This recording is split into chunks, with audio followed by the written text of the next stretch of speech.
दंडवत प्रणाम। ओम अज्ञानतिमिरान्धस्य ज्ञानाञ्जनशलाकया चक्षुरुन्मिलितं येन तस्मै श्रीगुरुवे नमः। नमो महावदन्याय कृष्णप्रेमप्रदायते कृष्णाय कृष्णचैतन्यनाम्ने गौरतिशे नमः। हे कृष्ण करुणा सिंधु दीनबन्धो जगत्पते गोपेश गोपिकाकान्त राधाकान्त नमोस्तुते। तप्तकाञ्चन गौरांगी राधे वृंदावनेश्वरी वृषभानुसुते देवी प्रणमामि हरिप्रिये। तवैवास्मि ना जीवामि त्वया विना इति विज्ञाय राधे त्वं नय मां चरणान्तिकं। गुरुवे गौरचन्द्राय राधिकाय तदालय कृष्णाय कृष्णभक्ताय तद्भक्ताय नमो नमः। वाञ्छाकल्पतरुभ्यश्च कृपा सिन्धुभ्येव च पतितानां पावनेभ्यो वैष्णवेभ्यो नमो नमः। श्री कृष्ण चैतन्य प्रभु नित्यानंद श्री अद्वैत गदाधर शिवासादि श्री गौर भक्त वृंद। हरे कृष्ण कृष्ण कृष्ण हरे हरे, हरे राम राम राम हरे। मैं सर्वप्रथम मध्य गुरुपाद पद्म परमाराध्यतम नितर विष्णु विष्णुपाद अष्टोत्तर शत श्री भक्तिवेदांत श्री नारायण गोसाई महाराज मध्य शिक्षा गुरुपाद पद्म परमाराध्यतम नितर विष्णु विष्णुपाद अष्टोत्तर शत श्री भक्ति वेदांत श्री वामन गोसाई महाराज के अभय चरणार बिंद में अनंत कोटि जन्म प्रणाम कर उनकी अहत कृपा की वांछा करती हूँ। ग्रंथराज मणि श्रीमद् भागवत मणि जी माला प्रति रचयिता ओम विष्णुपाद सत्यनारायण श्री भक्तिमोक्ष ठाकुर के चरणार बिंद में कोटि कोटि जन्म प्रणाम कर उनकी अहत कृपा की भिक्षा करती हूँ। मैं सभी वैष्णव यथा योग्य बंधन अभिवादन दंडवत प्रणाम करती हूँ। प्रश्न आरंभ करें। प्रश्नोत्तर। हरे कृष्णा दीदी, दंडवत प्रणाम। हाँ, मुझे बंद कर। पहले गुंजा दीदी क्वेश्चन लेके संदेह दीदी। गुंजा दीदी आप शुरू करो। नाम साधना दीदी आप नाम ले लो। गुंजा दीदी हैं क्लास में क्या? हाँ दीदी। हरे कृष्णा दंडवत प्रणाम।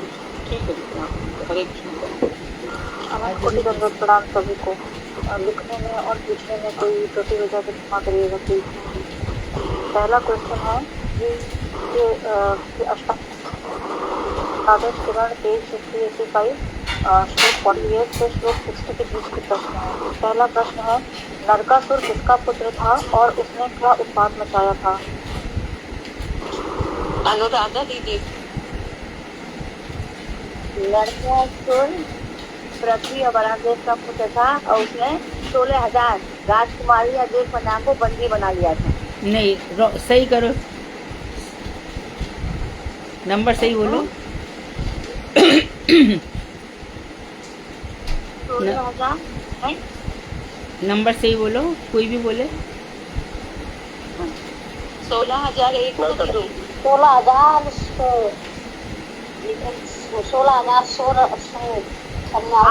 8 तो पटराने आते दीदी। हाँ हाँ जी, हाँ 16,100।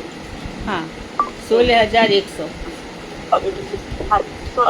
अदिति माता के कुंडल को छीन लिया था। हाँ, अदिति माता की कुंडल। हाँ, दूसरा उत्तर है अदिति माता के कुंडल चुरा ले गया था। सही आंसर है। वरुण का छत्र ले लिया था। हाँ, और वरुण का छत्र ले गया। सही है। अब मेरी पर्वत पर जो मणि पर्वत नामक स्थान छीन लिया था। मणि पर्वत नामक स्थान छीन लिया था, ये भी वर्णन है। सही है, सही है, परफेक्ट है।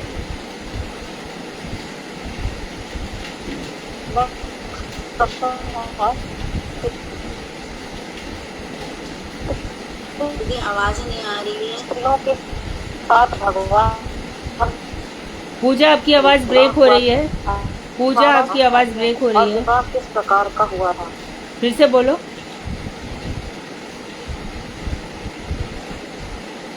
दीदी आप थोड़ा सा ऐसी साइड शिफ्ट करो जहाँ नेटवर्क की प्रॉब्लम ना हो। आपकी आवाज क्लियर नहीं है गुंजा दीदी, प्लीज थोड़ा सा शिफ्ट करके देख लो।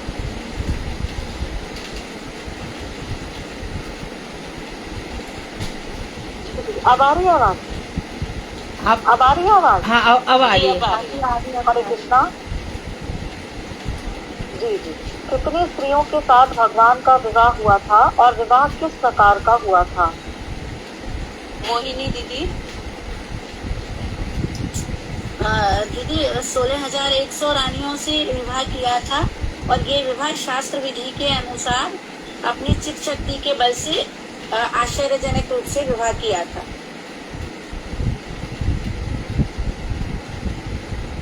हरे कृष्णा दीदी धन्यवाद। दीदी 16,008 का भी तो विवाह हुआ था ना पटवारी हाँ, का? 8 का वो अलग नहीं तरीके से हुआ है, इनका जो हुआ है ना एक साथ वो शासी रीति से हुआ है, चितवत से। बाकी 8 का तो वो अलग अलग हुआ है। जामवती की गुफा में पहुंचे, जामवानी ने उनको दान दिया। इधर सत्यभामा के जो पिता थे सत्राजित, उन्होंने इनको दान दिया, तो 2 तो दान में ही आ गई थी। रुक्मणी का हरण किया है, नागजीती के 7 बैल नाथे हैं, और भी 2 का हरण किया है। कालिंदी तपस्या करके मिली है, इस तरह से इनको मिला है। नेक्स्ट क्वेश्चन है, भगवान के प्रपौत्र के नाम बताएं। भगवान के प्रपौत्र का नाम बताएं। अनीता त्यागी दीदी। हरे कृष्ण दीदी धन्यवाद। दीदी प्रद्युम्न, अनिरुद्ध और ब्रजलाल। प्रपौत्र पूछ रहे हैं, प्रपौत्र। हरे कृष्ण दीदी।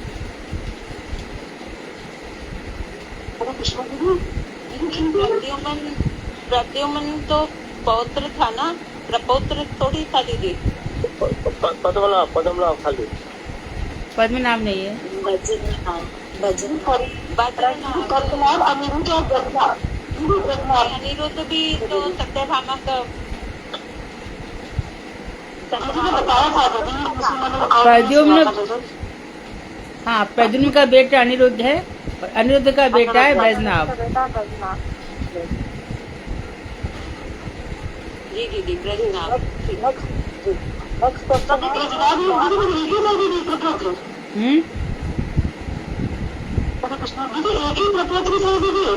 नहीं, जो वंश परंपरा में ना उसमें एल्डर ले लेते हैं, जो एल्डेस्ट होता है ना घर में उसको ले लेते हैं वंश परंपरा में।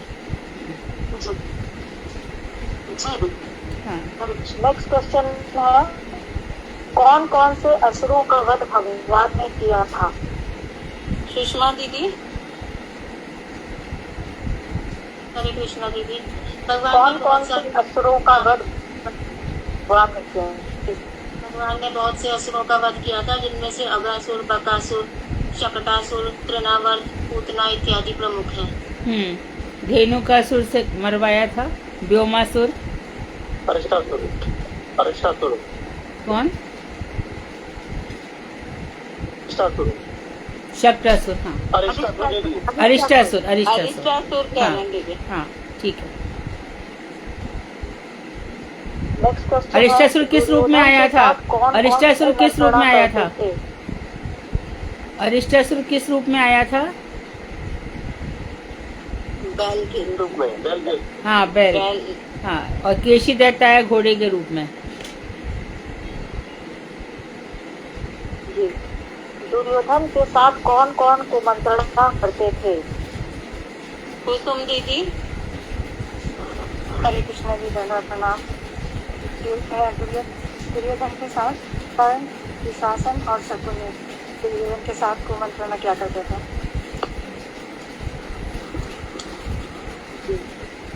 नेक्स्ट क्वेश्चन है, उत्तरा के गर्भ में कौन थे और उन्हें किससे डर था? भगवान ने गर्भ की रक्षा कैसे की थी? इंदुवाही दीदी।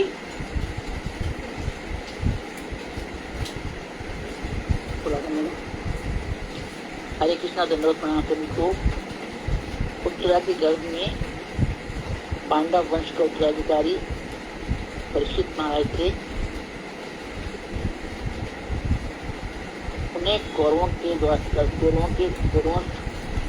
डर था, इसलिए अश्वत्थामा ने उनके गर्भ में ब्रह्मास्त्र छोड़ दिया था। तो भगवान कृष्ण जो थे उनके गर्भ में प्रवेश कर गए, उन्होंने उनकी रक्षा की थी। और उन्होंने उनके हाथ में जो था वो गदा लेकर दीदी, गदा लेकर गदा थी, उसे घुमा घुमा करके उन्होंने उसको ब्रह्मास्त्र को रोका था। कौमुदी की गदा थी उनके हाथ में। इस प्रकार से उन्होंने परीक्षा की थी। हरे कृष्णा। अश्वत्थामा ने ब्रह्मास्त्र छोड़ा था, है ना, पांडवों के वंश को नष्ट करने के लिए। तब भगवान गर्भ में ही घुस गए और गर्भ में घुस के उन्होंने चारों तरफ गदा फिराई है और रक्षा करी है उसकी। रक्षा करी थी उनकी गर्भ की प्रतिष्ठा की। यज्ञ में कितने वेद बैठाए जाते हैं और उन वेदों के नाम बताइए। शालू दीदी। हरे कृष्ण दीदी। आवाज आ रही दीदी मेरी? आ रही है। आ रही है दीदी। दीदी चार वेद होते हैं दीदी। ऋग्वेद, सामवेद, अथर्ववेद और यजुर्वेद।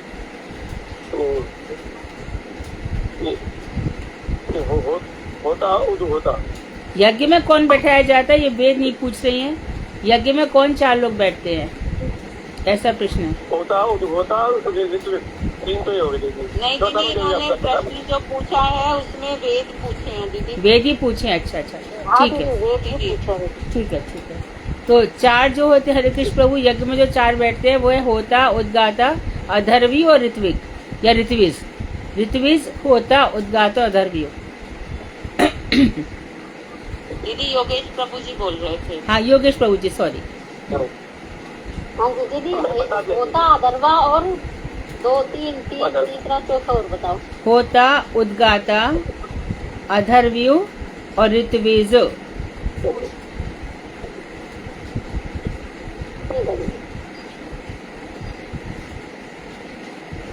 नेक्स्ट क्वेश्चन है, एक साधक को भगवान आवाज चली गई गुंजा दीदी आपकी। क्यों करनी चाहिए? दीदी रिपीट करो क्वेश्चन। एक साधक को भगवान के चरणों की सेवा ही क्यों करनी चाहिए? योगेश प्रभु जी।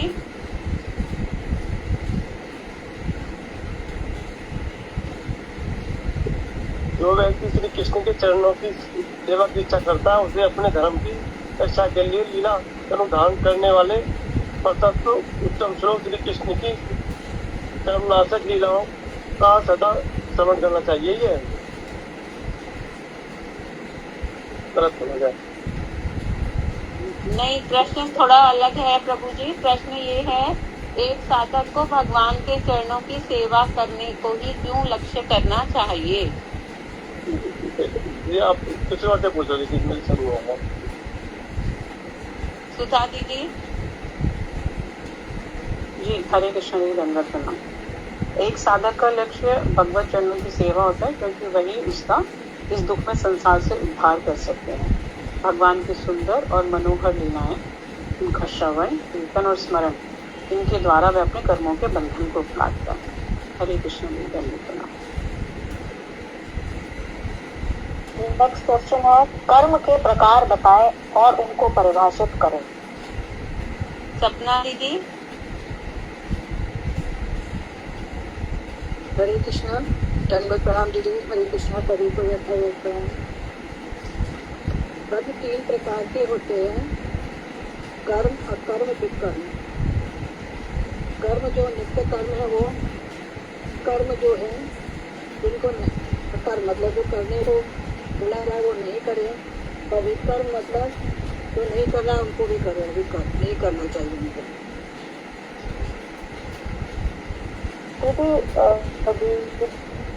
क्या उत्तर है इसका?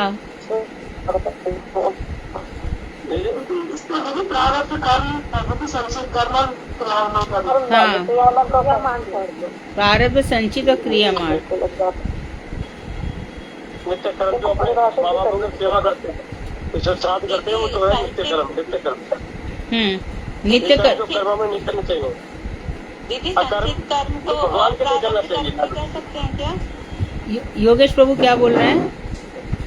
योगेश जी आप क्या बोल रहे हैं? कर्म जो है ना, जो हम अपने माँ बापों का श्राद्ध वगैरह करते हैं, वो तो कर्म है दीदी। ये श्राद्ध इत्यादि, प्रभु जी श्राद्ध इत्यादि नैमित्तिक कर्म है। श्राद्ध इत्यादि नैमित्तिक कर्म है। और नित्य विकर्म जो हमें कर्म नहीं करने चाहिए। हमें जो गलत होते हैं भगवान जो इसमें वो कर्म है। अकर्म जो भगवान के लिए कर्म करते हैं वो अकर्म है, इसका कोई अपराध नहीं, पाप नहीं लगता। अकर्म वो है जो करना चाहिए तो भी नहीं कर रहा है, वो अकर्म है। और विकर्म वो अलग चीज है। आपने जो बताया था दीदी, वो प्रारब्ध कर्म, संचित कर्म और क्रियामाण, 3 ये कर्म है। हाँ, यहाँ ये सब आएंगे। दीदी एक प्रश्न जैसा थी मेरी दीदी, संचित कर्म को क्या अप्रारब्ध कर्म भी कह सकते हैं दीदी? नहीं, अलग ही है वो। नहीं, अच्छा, अप्रारब्ध कर्म भी सुन लो। प्रारब्ध कर्म और अप्रारब्ध में इतना अंतर है कि इस समय जो चल रहा है, पहले तो ये है कि जन्म जन्मांतर से कर्मों का ढेर खुला हुआ है, तो ढेर की वो पूरी की पूरी पोटली बंधी हुई है। इसमें से भक्ति रसामृत सिंधु में रूप गोस्वामी कह रहे हैं, प्रारब्ध कर्म जो अब हम भोग रहे हैं वो उतना पार्ट खुला है, इतना ही पार्ट लेकर के सुख और दुख इतना भोगा जाएगा। बाकी अप्रारब्ध कर्म बहुत सारे हैं जो हमारे नेक्स्ट जन्म में खुलेंगे, चाहे वो सुख हो चाहे दुख हो। अभी उनका लेखा जोखा शुरू नहीं हुआ है, वो अप्रारब्ध कर्म है। और संचित जो अभी हम काम कर रहे हैं वो एकत्र हो रहे हैं, अभी जो कर्म कर रहे हैं वो एकत्र हो रहे हैं।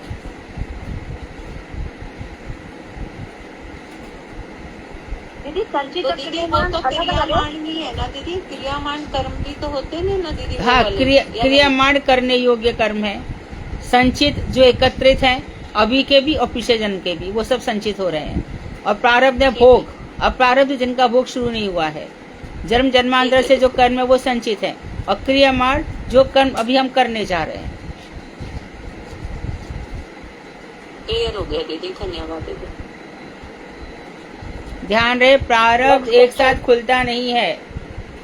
भक्ति रसामृत सिंधु में बहुत अच्छी प्रकार से इसका वर्णन किया गया है। अप्रारब्ध अभी जिनका भोग शुरू नहीं हुआ है।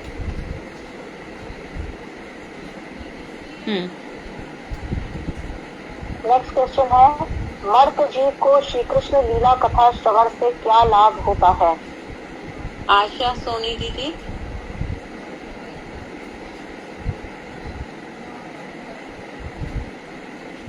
आशा सोनी दीदी नहीं होंगी आज क्लास में, ये दूसरी आशा दीदी होंगी। अच्छा ठीक है, आशा जेठमलानी। ठीक है, सॉरी। निशा दीदी।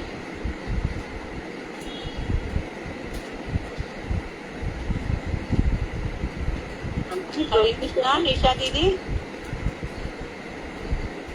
क्वेश्चन है, मर्त जीव को श्री कृष्ण लीला कथा श्रवण से क्या लाभ होता है? इसके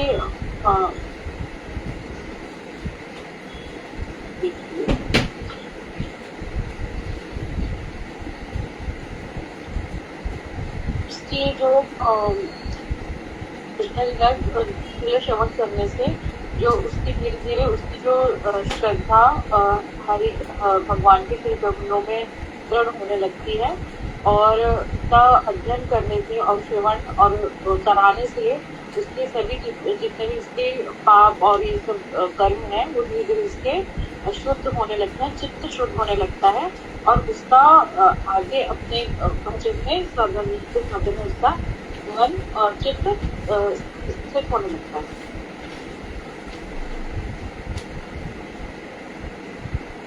इसका जो हमारे ग्रंथ में दिया हुआ है, मर्त्य जीव भगवान की कथाओं के कथोपकथन में लगकर समृद्ध भक्ति समाधि के द्वारा दुर्लभ काल के प्रभाव को अतिक्रमण करके उनके परम धाम को प्राप्त करता है, जिसकी प्राप्ति के लिए पृथ्वी के अनेकानेक राजा भी अपना राजपाट सब कुछ छोड़कर वन में गमन करते हैं।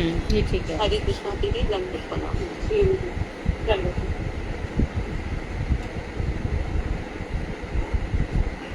नेक्स्ट क्वेश्चन है, भगवान कैसे देखते हैं? उनकी दृष्टि कैसी है, मतलब देखते हैं तो कैसे देखते हैं? पूजा दीदी।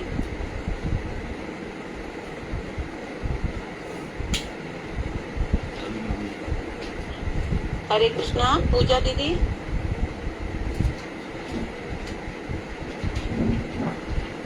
हरे कृष्णा दंडवत प्रणाम जी।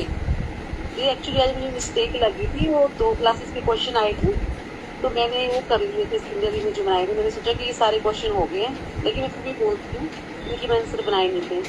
भगवान जो वो अपनी हर इंद्री से देखते हैं। इन्हें बताया कि भगवान की पैर भी देख सकते हैं, जैसे हमारी आंखें ही देख सकती है, तो भगवान की हर इंद्री देख सकती है। भगवान के हाथ भी देख सकते हैं, भगवान के पैर भी, क्योंकि भगवान की हर इंद्री देख सकते हैं। हरे कृष्ण प्रणाम।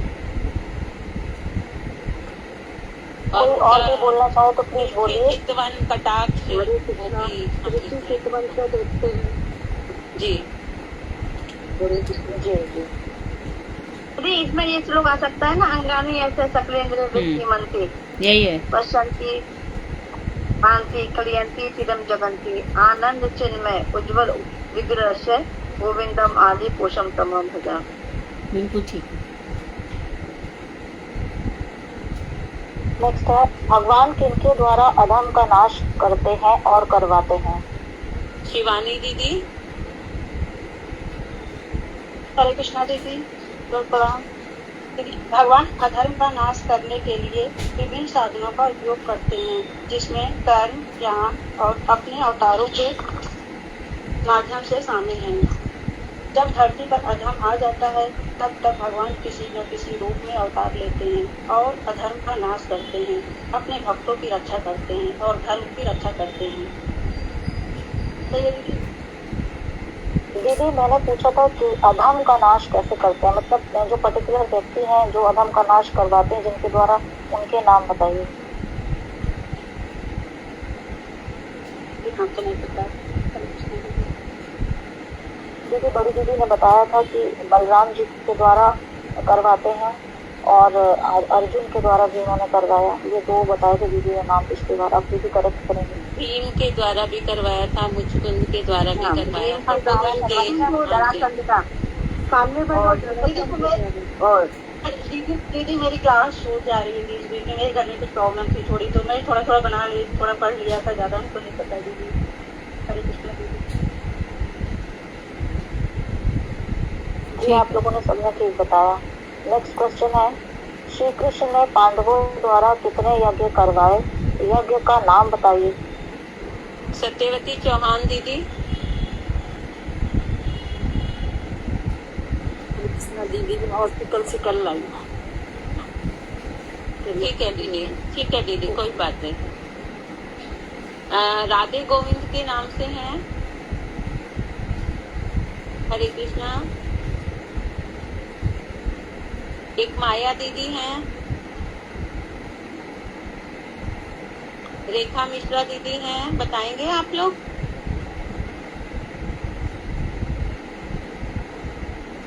अनुराधा दीदी आप बता दीजिए। हाँ दीदी क्या पूछा है आपने? श्री कृष्ण ने पांडवों द्वारा कितने यज्ञ करवाए? श्री कृष्ण ने पांडवों के द्वारा 3 यज्ञ करवाए। यज्ञ का नाम अश्वमेध यज्ञ, और किसने किया? श्री युधिष्ठिर महाराज ने किया। दीदी राजस्व यज्ञ भी कराया था ना दीदी? 3 राशि यज्ञ करवाए और 1 अश्वमेध यज्ञ करवाए। लेकिन इसमें तो अश्वमेध यज्ञ लिखा हुआ है इसमें। नहीं, 3 राजस्व यज्ञ है। कंफर्म कर रहे हैं। अश्वमेध यज्ञ 3 है, राशि 1 है। हाँ ठीक है दीदी।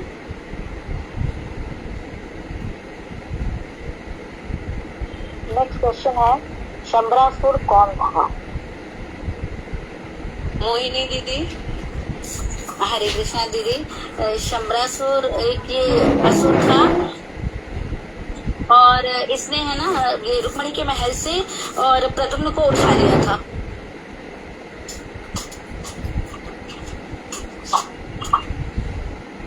थोड़ा सा और बताएंगे दीदी? पूरा डिस्क्रिप्शन दीजिए। अनुराधा दीदी बताएंगे? अनुराधा दीदी भी हैं, अनुराधा देवी दासी दीदी।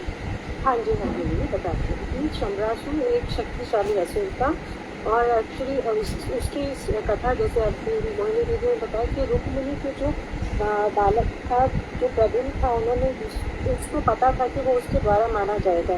और जब प्रद्युम्न छोटे बालक थे तो उन्होंने क्या किया, उसका उसको महल से, राजमहल से वहाँ से अपहरण कर लिया और उसको समुद्र में फेंक दिया। फिर जब समुद्र में फेंक दिया तो यहाँ एक बहुत बड़ी मछली ने उसको निकल लिया और फिर जब मछुआरों ने उस मछली को पकड़ा और फिर उन्होंने उसी मछली को राजमहल में पकाने के लिए जैसे बेच दिया। तो वहाँ पर जो राजमहल में जो महिला थी जो पकाने करके देता, वो असली में वो माया देवी की, मतलब कि रति थी, क्योंकि रति जो थे वो स्वयं भी कामदेव के अवतार थे और उन्होंने उसका परवरिश किया था बड़े होने तक। तो फिर लास्ट में उन्हीं ने ही संभाषण को रद्द कर दिया। हरे कृष्ण दीदी, दीदी माया देवी तो उनकी वो नहीं थी दासी शंबरसुर की, वो रति थी। रति हाँ, उसी माया का नाम ही रति था। दीदी बता देंगे दीदी एक बार प्लीज प्रकाश डाल दीजिए। सही बात है, उसी माया, वो रति जो थी वो मायावती बन के रह रही थी वहाँ। हाँ, रसोइये ने जब वो देखा उधर में बालक है तो उसने माया को दे दिया। हाँ जी। लास्ट क्वेश्चन है, कुरुक्षेत्र में किसको पृथ्वी पर पड़ा देखकर भगवान ने कोई आनंद प्रकाश न किया? संध्या दीदी।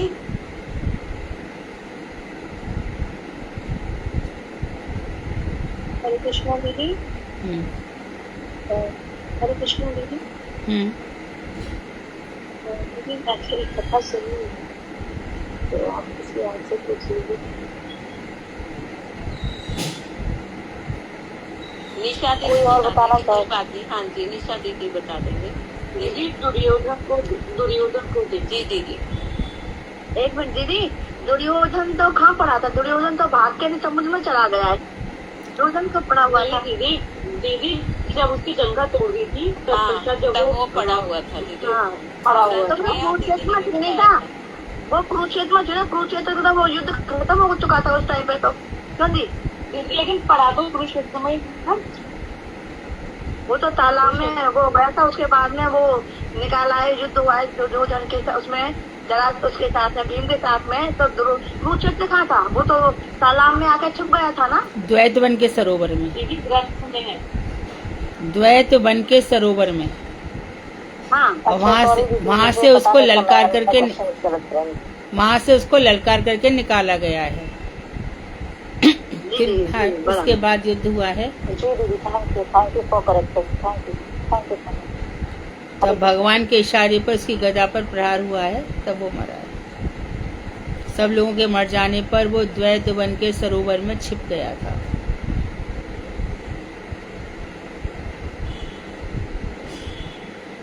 हरे कृष्णा सुधा दीदी, अब आप नेक्स्ट क्वेश्चन से। हाँ जी, अब नेक्स्ट क्वेश्चन है संध्या दीदी ने बनाए हुए। संध्या दीदी आप पूछ लीजिए प्लीज, शुरू करिए आप। संध्या दीदी, दीदी आप लेते रहोगे नाम है प्लीज?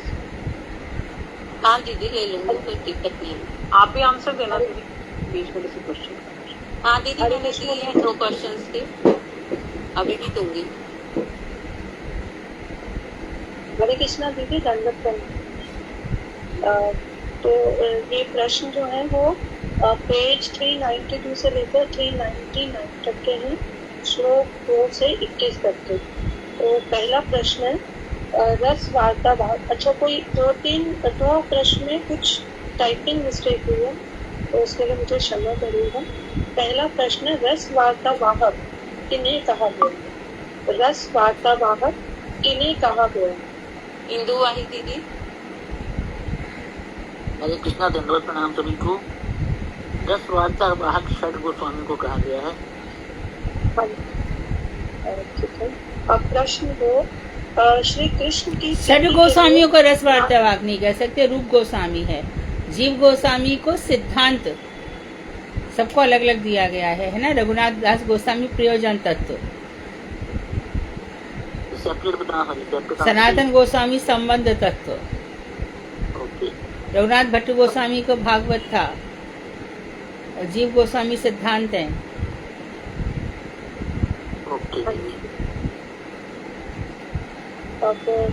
प्रश्न 2, श्री कृष्ण की प्रीति के लिए ना तो कोई वैदिक धर्म है और ना ही कोई संकोच होना चाहिए। इस कथनी को उदाहरण द्वारा संक्षेप में बताएं।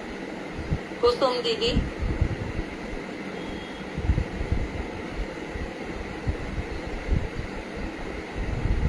स्वामी जी, ये मुझे नहीं आता है।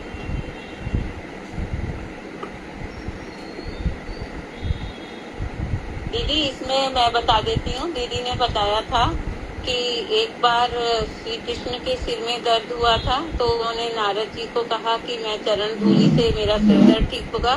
तो वो लेने गए पहले महिषियों के पास। उन्होंने कहा अरे हम कैसे दे सकते हैं, हमें तो पाप लगेगा अपने पति को, और ये तो धर्म के विरुद्ध है। तो फिर वो लेने चरण धूली ब्रज गोपियों के पास गए। तो उन्होंने कहा नारद जी से, अरे इतनी सी बात है, जितनी मर्जी आए आप उतनी ले लीजिए। तो ये इससे ये अभिप्राय है कि जब हम श्री कृष्ण की सेवा करते हैं, ना तो उसमें कोई वैदिक धर्म है और ना ही कोई संकोच होना चाहिए। निसंकोच भाव से हमें भगवान की सेवा करनी चाहिए। दीदी ठीक है? हाँ ठीक। दंडवत प्रणाम। अब प्रश्न 3 है भागवत का। श्रीमद् भागवत के कौन से श्लोक में ब्रह्मा जी ने श्री कृष्ण के नित्य स्वरूप का वर्णन किया? सुषमा दीदी। श्रीमद् भागवत के 10वें स्कंद के 14वें अध्याय के पहले श्लोक में श्री ब्रह्मा जी ने श्री कृष्ण के नित्य स्वरूप का वर्णन किया है। श्लोक इस प्रकार है। नौमेटे ते अप्र बपुषे कटे दम्बराय गुंजावतंस परिपिच्छल सन्मुखाय वन्य सृजे कवल वेत्र विषाण वेणु लक्ष्म श्रिये मृदुपदे पशुपांग जाए। ठीक है। और भाग है इसी तरह भगवान श्री कृष्ण के स्वरूप का वर्णन कीजिए। योगेश प्रभु जी।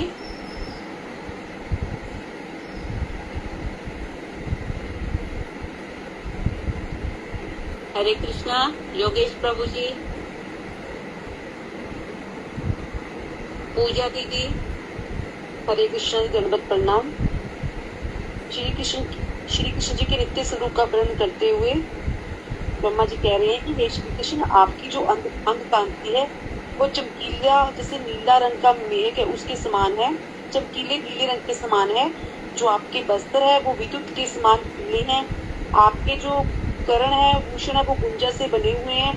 आपका जो मुखार बिंद है वो मयूर पुंछ के द्वारा सुशोभित है। तो आपके गले में जो वन फूलों से बनी हुई वनमाला विराजमान है। जो आपके हाथ है वो देही से मिला हुआ जैसे अन्न का ग्रास है वैसे हैं। और वेत्र मतलब दीन हृदय लकुटी और विषाम दीन हृदय सिंगा और वेणु द्वारा शोभायमान है आपके हाथ। और आप अपने कोमल चलावित द्वारा वन में भ्रमण करते रहते हैं। आप में गोपराज श्री नंद के पुत्र होने का भी अभिमान जो वो सदा रहता है। ऐसे वहाँ श्री कृष्ण को मैं बारंबार नमस्कार करता हूँ। हरे कृष्ण, दंडवत प्रणाम। अब इसके बाद है चौथा प्रश्न। श्री ऋषि गर्गाचार्य ने सभी व्रतवासियों को अपनी कन्याओं का विवाह ग्वाल वालों से करने को क्यों कहा? गुंजा दीदी। दीदी मैं नहीं जानती इस प्रश्न का, सॉरी। ठीक है दीदी। अनीता दीदी। हरे कृष्ण दीदी। दीदी जब ब्रह्मा जी दीदी सभी ग्वाल वालों को दीदी बछड़ों को उन्होंने चुरा दिया था, तो दीदी तब भगवान खुद ही ग्वाल और बछड़े बन गए थे। तो तब ब्रह्माचार्य जी ने कहा था कि ये अच्छा समय है और सभी ब्रजवासी अपनी कन्याओं का विवाह उनसे कर दो, क्योंकि वो सब श्री कृष्ण ही थी। इसलिए दीदी और जो गर्भ में है उनका भी कर दो आप। नहीं बोला था दीदी। और ये बात दीदी ने बताई थी कि गोपाल चंपू में शिलाजीत गोस्वामी जी ने बताई। अगला प्रश्न है प्रश्न 5। श्री कृष्ण ने ब्रह्मा जी को ब्रज लीला की महिमा किस प्रकार दिखाई? अनुराधा देवी दासी दीदी। हरे कृष्णा दीदी, दंडवत प्रणाम। तो इसमें है श्री कृष्ण ने ब्रह्मा जी की ब्रज लीला की महिमा इस प्रकार से बताई। उन्होंने कहा ब्रह्मा जी ने, हे प्रभु आपकी ब्रज लीलाओं की महिमा अपार है। हे प्रभु मुझ पर कृपा करके आपने यह बतलाया है कि इस संसार में आपके अलावा जो कुछ मैं देखता हूँ वह सब माया है। आपने ही मुझे इस अद्भुत कृष्ण का दर्शन कराया है। अभी मतलब जिसके बराबर कोई नहीं। और तत्पश्चात उन्होंने बोला कि आप स्वयं ही ग्वाल बाल और बछड़ों के रूप में आए, दर्शन दिया आपने। तो उसके बाद आपने दिखाया कि आपके वे सभी जो बछड़े और ग्वाले के वे सभी चतुर्भुज हैं तथा मेरे सहित उन्होंने कहा समस्त जितने भी इस जगत में वासी हैं उनकी ये सब उपासना कर रहे हैं। और आपने भी अलग अलग कितने ही ब्रह्मांडों का रूप धारण किया है और वे सब फिर आप में ही समा जाते हैं, इसलिए आप अतीत में ब्रह्मलोक में अवशिष्ट। इसमें दीदी ने एक बात और बताया था कि मधु मंगल के हाथ से लेकर वो खाते हैं कमर, तो ये कैसे भगवान हैं। और उसमें दीदी ने ये भी बताया था कि जो मतलब कड़ी बनी हुई थी वो बासी उसकी थी या मतलब जैसे जो छाछ से खट्टी छाछ से बनी थी। हाँ। तो जब ब्रह्मा जी ने देखा कि ये इनकी भगवत्ता ऐसी कैसी है, तो मैं ये एक तरह से मतलब टेस्ट कर लूँ कैसे करके दीदी। ये उसमें नहीं आ सकता, जैसे अब आपने नेक्स्ट क्वेश्चन पूछा हुआ ब्रह्म विमोहन लीला, तो दीदी जब हम उसका आंसर करेंगे तो थोड़ा बताएंगे ना ब्रह्मा जी ने ऐसा क्या क्या देखा जिसके कारण वो भी विमोहित हो गए। तो इसलिए मैंने वो पॉइंट दो कि जो आपने दोनों एक ही में ही आ गए एक तरह से, क्या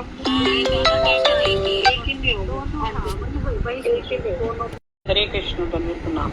इसी ब्रह्म विमोहन लीला के आगे का ही पार्ट है जिसको देखकर बलदेव प्रभु जी संदेह में पड़ गए थे, क्योंकि जिस दिन ये ब्रह्म विमोहन लीला हुई थी वन में, जब उन्होंने अपहरण कर लिया था सारे भाई बहन को, तो बलदेव प्रभु साथ ब्रह्मा मोहन ब्रह्मा मोहन लीला जी ब्रह्मा विमोहन। तो उस दिन बलदेव प्रभु जी साथ में नहीं गए थे क्योंकि उनका उस दिन जन्म दिवस था, जन्म नक्षत्र। जब उन्होंने वो क्या देखते हैं कि ब्रज में क्या हो रहा है कि जो माताएं हैं वो अपने सामान्य तौर पे माताएं छोटे बच्चों से ज्यादा प्रेम करती हैं, लेकिन वो अपने बड़े बच्चों से ज्यादा प्रेम कर रही थी। इसी तरह जो गैयाएं थी वो अपने छोटे छोटे बच्चों को प्रेम ना करके उनको ज्यादा दूध पिला के बड़ों को पिला रही थी। और फिर बलदेव प्रभु जी ने ये भी देखा कि वो सबके सब चतुर्भुज रूप में दिखाई दे रहे हैं।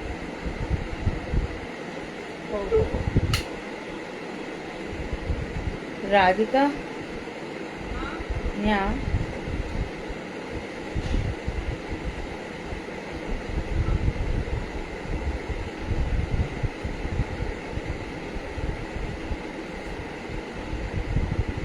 ऑन नहीं किया था, वो चला गया।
दीदी हाँ जी दीदी, वो मेरा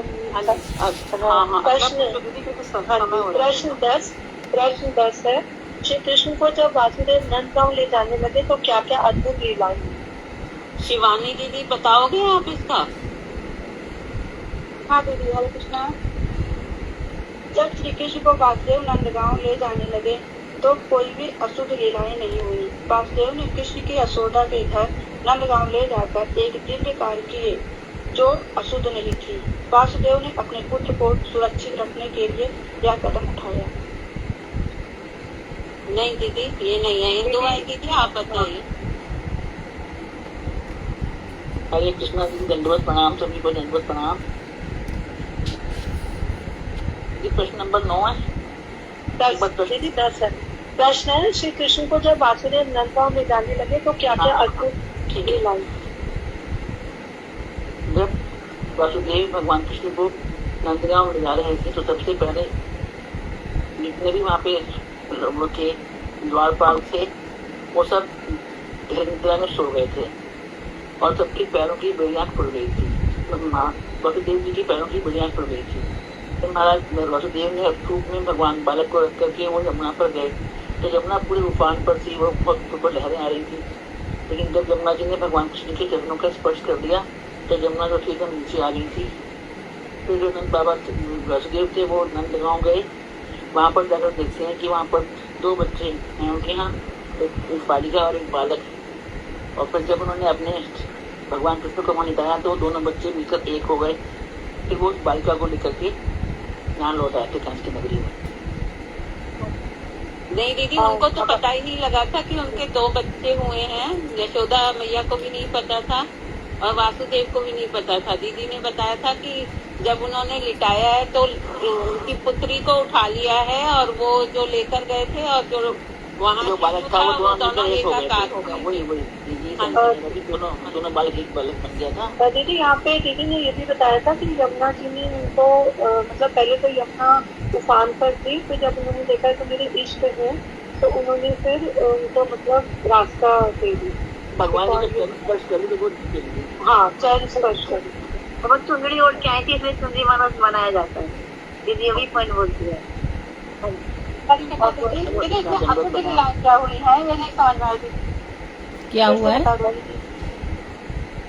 दीदी इसमें अशुद्ध लीलाएं क्या हुई है, ये नहीं समझ में आया। अशुद्ध लीला? अद्भुत नहीं दीदी, अद्भुत अद्भुत अद्भुत सही थी, मैंने क्वेश्चन ही गलत बनाया था फिर। नहीं दीदी, अद्भुत लिखा हुआ। अच्छा, क्या क्या अद्भुत है? नहीं अद्भुत लिखा। अब नेक्स्ट क्वेश्चन है, पूतना स्वेच्छाचारिणी और स्वेच्छा रूप धारणी थी, इसका क्या तात्पर्य है? हरे कृष्णा प्रभु जी।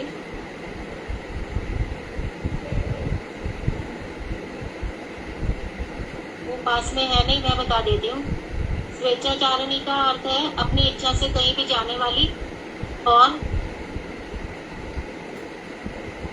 स्वेच्छा रूप धारणी का मतलब है अपनी इच्छा से कोई भी रूप धारण करने वाली। अब प्रश्न 2 है, पूतना शब्द का क्या अर्थ है? अनुराधा दीदी।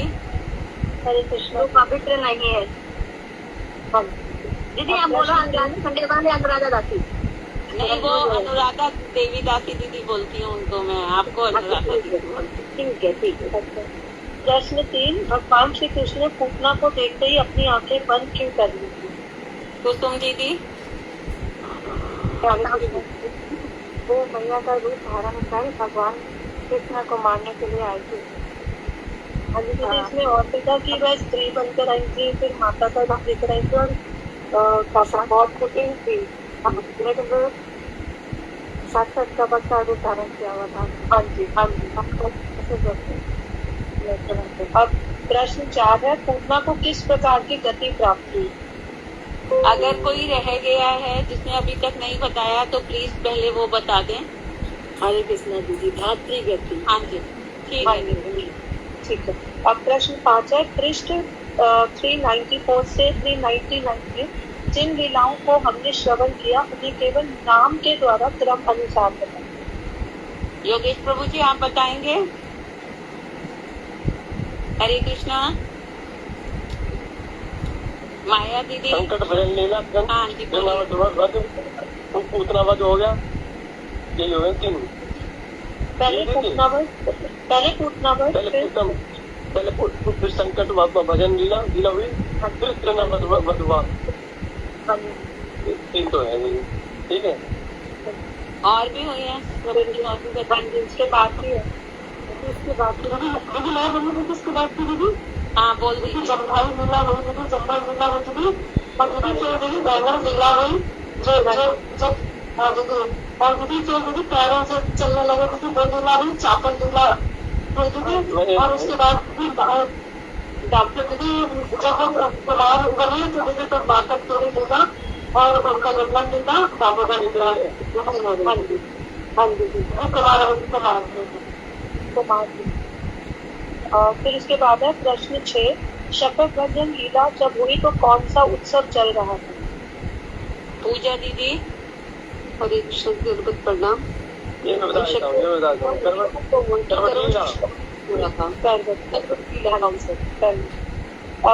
प्रश्न 7, त्रिनावृत जब शिशु श्री कृष्ण को हरण करके आकाश में ले गया तो उसके बाद की लीला का वर्णन करें।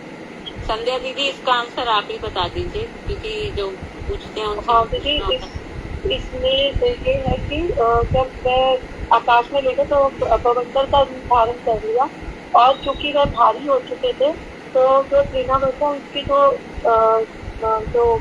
मतलब जो स्पीड थी वो कम हो गई थी और चूंकि गति कम हो गई तो फिर श्री कृष्ण ने उनको गले से पकड़ लिया और जब गले से पकड़ा तो अपनी ओर खींचा और अत्यधिक खींचने की वजह से बोझ की वजह से भी वह सहन नहीं कर पाया और मतलब वह फिर कुछ और चेष्टा ही नहीं कर पाया अपने को उठाने की और उस समय फिर उसकी आंखें भी बाहर निकल आई और उसकी बोलती भी बंद हो गई और फिर उसके प्राण भी चले गए और वह बालक सहित फिर नीचे गई। तो ये इसके बाद अब प्रश्न 8 है, भगवान श्री कृष्ण ने शिशु रूप में कितनी बार अपना विश्व रूप दिखाया? सपना दीदी। निशा गुप्ता दीदी। दीदी हरे कृष्णा उन्होंने 2 बार मैया को अपना विश्व रूप दिखाया। एक बार तो उन्होंने जमाई लीला की और एक बार जब खाई थी उन्होंने जो मर्द हमारी खाने वाली के लिए। हाँ जी।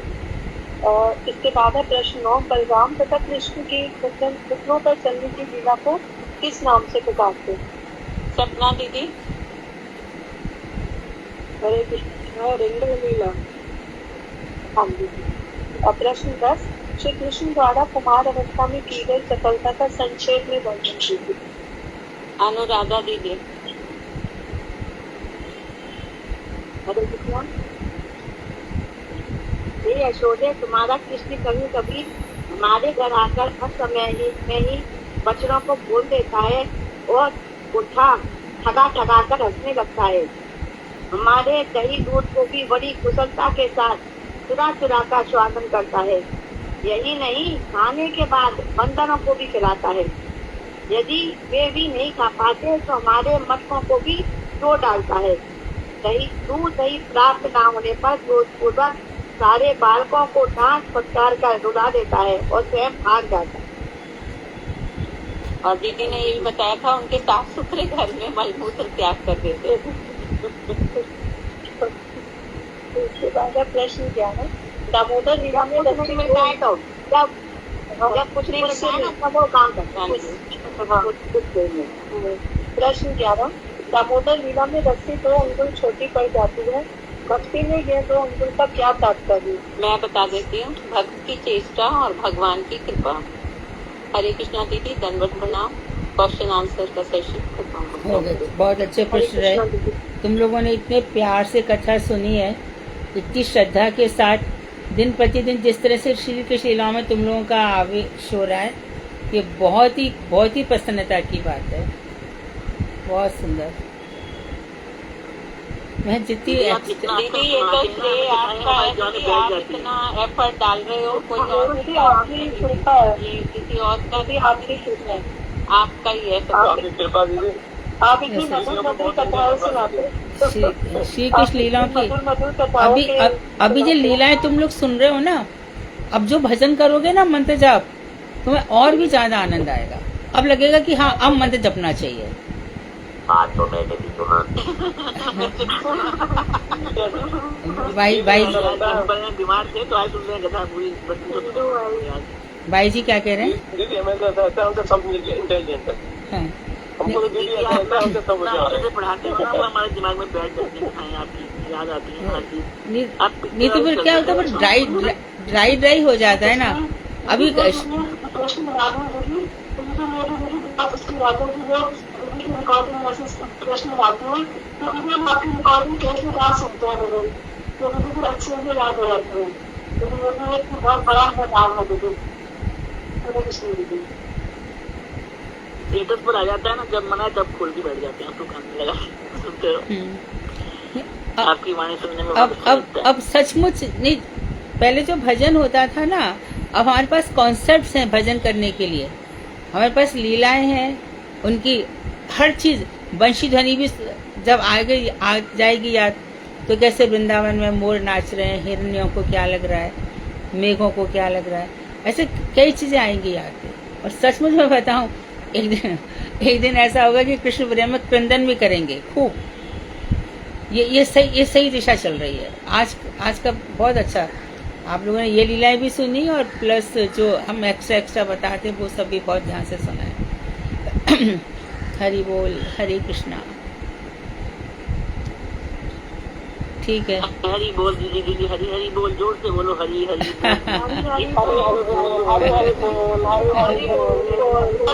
तो आपको पाचन धन्य हो गए, बहुत ज्यादा हो गया हमारा पूरा जीवन। यदि हम इस लेवल तक पहुंच गए हैं ना, तो फिर गुरुदेव का भजन रहस्य हमको समझ में आ सकता है, अब आ सकता है। लेंगी आप, हाँ, मैं वही सोच रही हूँ कि अब हम इस लेवल तक आ गए हैं। हमने पहले सुना हुआ है, लेकिन आप बड़ा अच्छा। और अभी है ना, मुझे इतनी मेहनत भी नहीं करनी पड़ेगी, जल्दी हो भी जाएगा क्योंकि काफी चीजें क्लियर हो गई हैं। ठीक है, आज निशा उसको पूरा करो जो तुम्हारा रह गया। सुधा, निशा को पूरा करना है ना? हाँ जी, आज पूरा करना है लेकिन उन्होंने कल से पंचम स्कंद, कल से 5वां स्कंद, कल होगा प्रियव्रत चरित्र। कौन सुना रहा है कल प्रियव्रत चरित्र? दीदी, मेरा नाम है साधना। अच्छा, ठीक है, अच्छे से बढ़िया सुनाना। हाँ दीदी, आपकी कृपा रहेगी तो जरूर, कोशिश तो की है मैंने। ठीक है, बहुत अच्छा। लेकिन कृपा आपकी है। हरे कृष्णा, सभी को नमस्कार। ओम अज्ञानतिमिरान्धस्य ज्ञानाञ्जनं शलाकया चक्षुरुन्मीलितं येन तस्मै श्रीगुरुवे नमः। वाञ्छाकल्पतरुभ्यश्च कृपासिन्धुभ्यैव च पतितानां पावनेभ्यो वैष्णवेभ्यो नमः। श्रीकृष्ण करुणासिन्धु दीनबन्धु जगत्पते गोपेश गोपिकान्त राधाकान्त नमस्ते। श्रीकृष्ण चैतन्य प्रभु नित्यानंद श्री अद्वैत गदाधर श्रीवासादि गौरभक्त। हरे कृष्ण कृष्ण कृष्ण हरे हरे, हरे राम राम राम हरे हरे। सर्वप्रथम अनंत कोटि ब्रह्मांड नायक श्री गुरु गौरांग गणधर विकास गुरुधारी श्री राधा विनोदियादि जी के अभय चरण कमलों में अनंत कोटि दंडवत प्रणाम करती हूँ। तत्पश्चात समस्त रूपानु गुरु परंपरा जय युक्त हूँ, उनके अभय चरण कमलों में मेरा अनंत कोटि दंडवत प्रणाम स्वीकार हो। पूर्वताचार्य श्रीमती डॉक्टर मधु खंडेलवाल जी के चरण कमलों में दंडवत प्रणाम ज्ञापन करती हूँ और उनसे कृपा की वांछा करती हूँ। उपस्थित सभी वैष्णवों के चरणों में मेरा यथा योग्य प्रणाम स्वीकार हो। जैसा कि आपको पता है, हम पुरंजन उपाख्यान का श्रवण कर रहे थे, जिसमें हमने संक्षेप में पूरी कथा का सार सुना, जिसमें उन्होंने बताया कि पुरंजन कौन है, अज्ञात कौन है, पुरंजन के सखा सखियां, 5 मन वाला सर्प जो कि प्राण है, और 11 महाबली जो नायक, महाबली कौन है, 11 इंद्रियां जो इंद्रियां हैं उनका नायक है मन, और पंचाल देश ग्रस्त आदि विषय है, 9 द्वार, 2 नेत्र, नासिका, कान इत्यादि।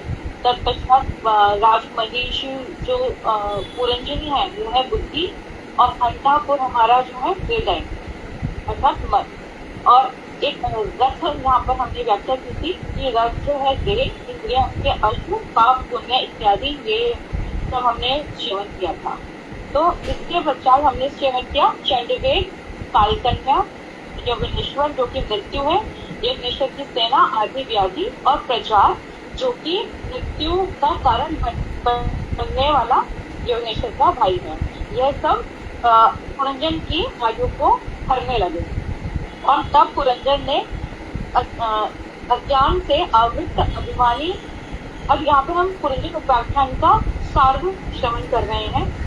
अब यहाँ पर ये सभी निशा और अनुराधा, तुम लोग अभी नहीं थोड़े दिन में अभी तक तो ये जितने भी सिंबॉलिक अर्थ है ना, जैसे पुरंजन में 9 पुर क्या है, 9 द्वार क्या है, तो एक प्रश्न करे और एक उत्तर करे तो और कॉन्सेप्ट एकदम क्लियर हो जाएंगे। जब गुरुदेव श्रीमद् भागवत की बात करते थे ना, तो हमेशा कहते थे पहले पुरंजन उपाख्यान समझो, पहले पुरंजन उपाख्यान समझो। गुरुजी हमेशा यही कहते थे। अभी तुम लोगों ने काफी सीख लिया है। यदि एक दिन ऐसा कर सको कि एक तो प्रश्न पूछे कि 9 द्वार कौन से और एक उत्तर दे, तो और भी चीज एकदम क्लियर हो जाएगी। चंडवेग क्या है, गंधर्व गंधर्विया क्या है, दिन रात ऐसे करके सब वर्णन आएगा ना, तो एकदम आराम से प्रेम के साथ, कोई जल्दीबाजी नहीं, धीरे धीरे उसको करना, तो मेरे ख्याल से 10 या 12 मिनट में हो जाएगा।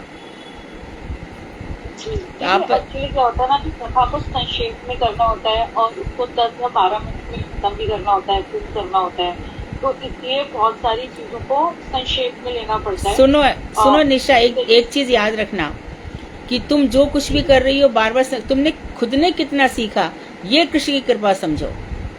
जब भी हम ये समझते हैं ना कि जो कुछ कर रहे हैं हम अपने लिए कर रहे हैं, तो हम बहुत कुछ सीख जाते हैं। जब हम ये समझते हैं कि हमने दूसरों के लिए इतना करा, हम 0/0 रहते हैं, नील एकदम। यदि तुमको ये लगेगा कि मैंने खुद कितना सीखा, तो तुमको लगेगा मेरा जीवन कितना सफल हुआ।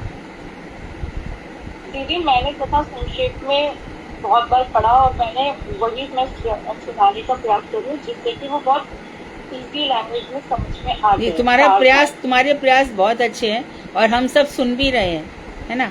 इसके बाद ही हमने, जब तुमने ये सारे कॉन्सेप्ट अभी बताए, तो हमने समझ लिया कि तुम बता पाओगी कि क्या प्रश्न है और क्या उत्तर है, सिंबॉलिक मीनिंग बता पाओगी।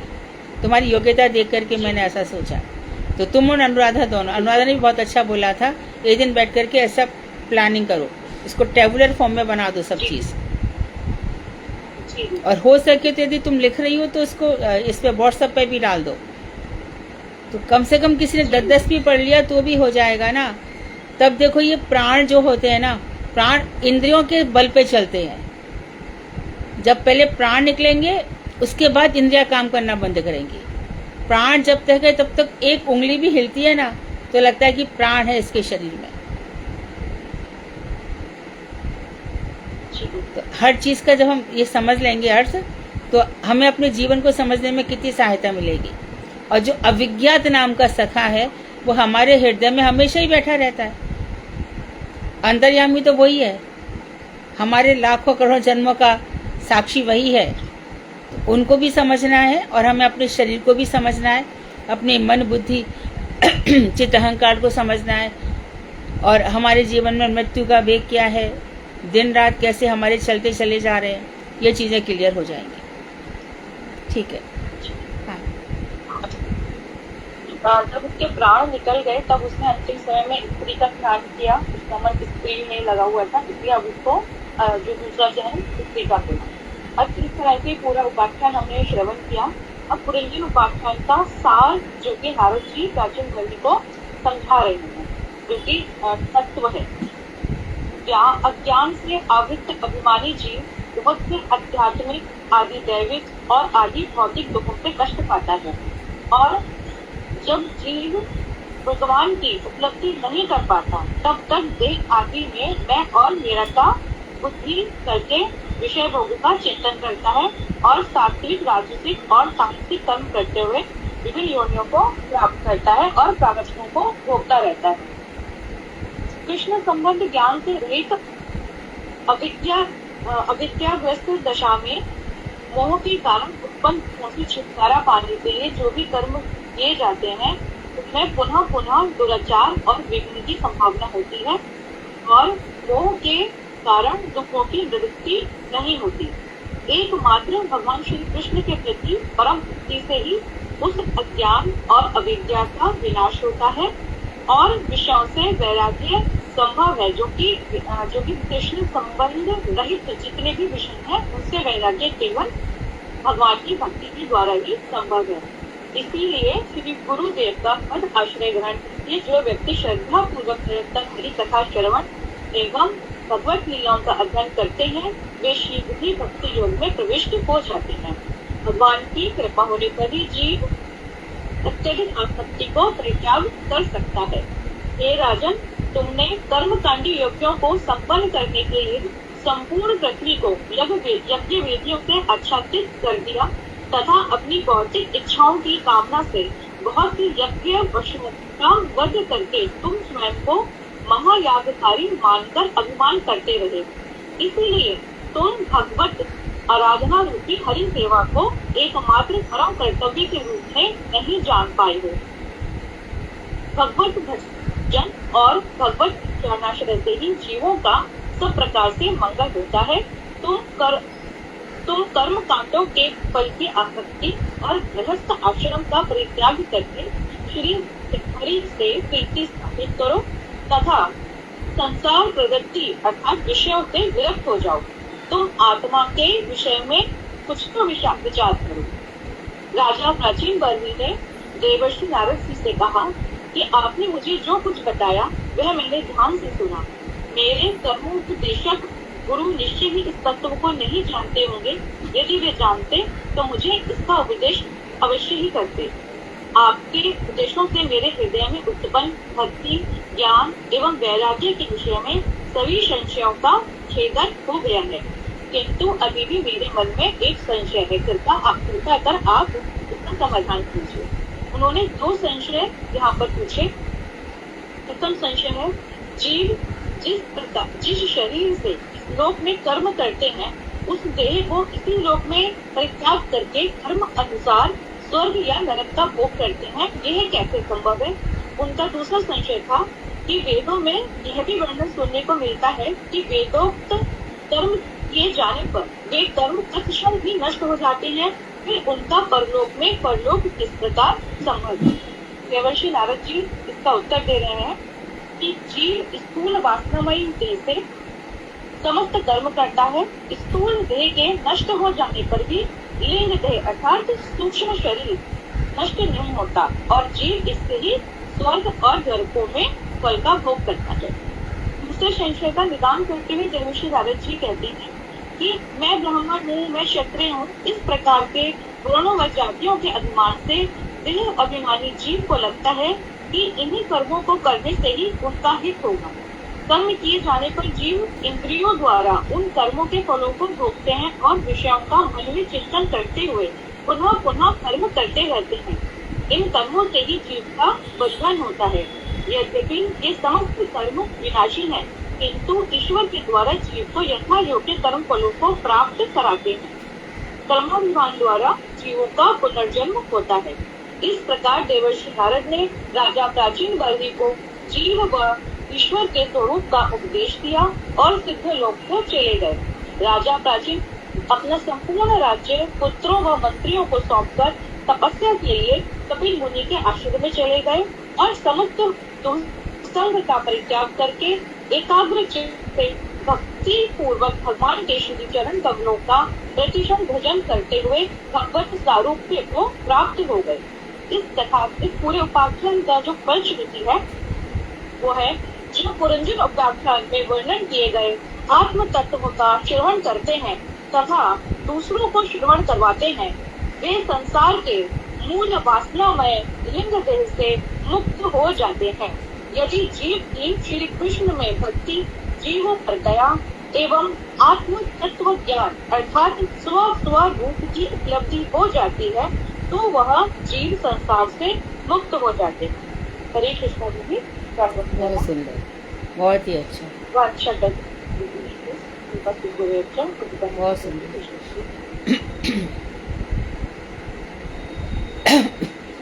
तो स्थूल शरीर के द्वारा किए गए कर्मों का भोग हमें भोगना पड़ता है और उसकी छाप रह जाती है सूक्ष्म शरीर में, मन बुद्धि चित्त अहंकार में।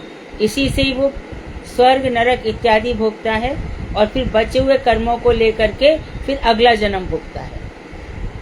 ऐसे ही क्रम चलता है। इसको कहते अनुशयी जीव, अर्थात उसके संस्कार उसके मन बुद्धि चित्त अहंकार में पड़े रहते हैं और मन षष्ठान इंद्रिया कर्षति, जैसे गीता में कहा है, उसी को लेकर के उसका दूसरा जन्म होता है। ठीक है, कीर्तन हरे कृष्णा दीदी आज्ञा करो। रेखा मिश्रा। हाँ, कौन बोल रहा है? सुधा कौन बोल रहा है? दीदी कुसुम दीदी बोल रही है। हाँ, गाओ कुसुम। रेखा मिश्रा भी कह रही थी कुसुम गाओ आप, बाद में रेखा मिश्रा गाएंगे। गाइए कुसुम।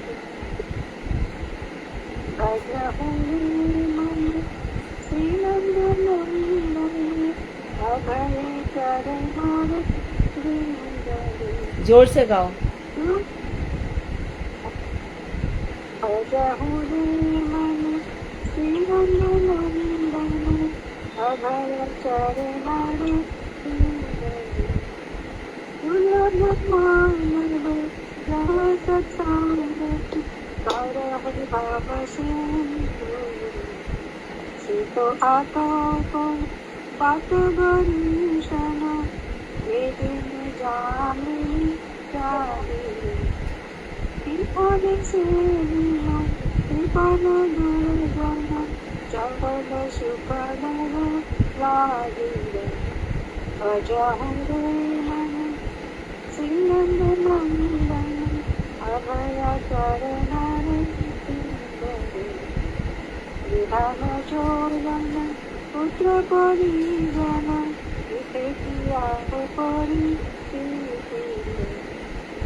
हरे कृष्ण जी दंडवत प्रणाम। ठीक है, रेखा आप कल गाइए, आज दूसरी क्लास है ना।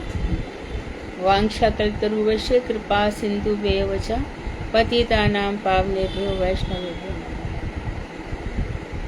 हरे कृष्णा दंडवत प्रणाम। धन्यवाद।